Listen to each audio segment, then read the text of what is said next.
नमस्कार, मी आहे ममता. बऱ्याच दिवसांनी मी मला पण बघते. बऱ्याच दिवसांनी मेकअप केला आहे. वाटत नसेल तरी केलं आहे.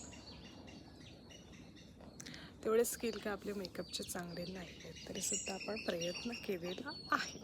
आणि आज मकर संक्रांती आहे, तर सकाळ तिळगुळ खाऊन झालेली आहे.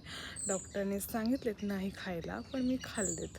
डाळ काढणे, ती पण अक्कल डाळ एक होती, नाहीशी झालेली आहे सगळे अक्कल. तर आपण असंच फिरत होतो, तर आपल्याला एक फळ दिसलेलं आहे. ते आपल्या दादाने लावलेलं आहे, माझ्या मोठ्या भावाने. तर त्याचं नाव काय असेल तुम्हाला दाखवते.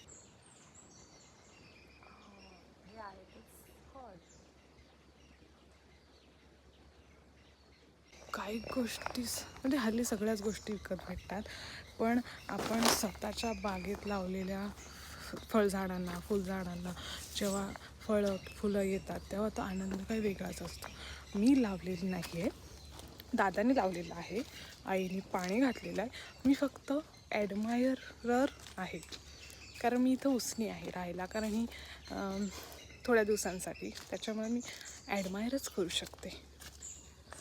आणि हा एक दुसरावाला आहे जो इथे आलेला आहे.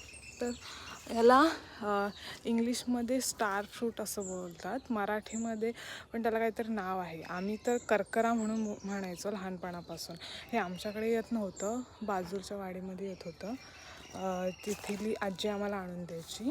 हे आता असं हिरवं दिसते, पण काही दिवसानंतर ते येल्लो होतं. हे जे फळ आहे ते येल्लो होतं, मग ते पिकतं आणि तेव्हा खातात. असं पण खातात, कच्चं पण खातात, पण पिकलेलं जरा जास्त छान लागतं. मीठ मसाला लावून छान लागतं. आता हे इथं 2च आलेले आहेत, पण ती आजी आम्हाला आणून द्यायची तेव्हा आम्ही खायचो.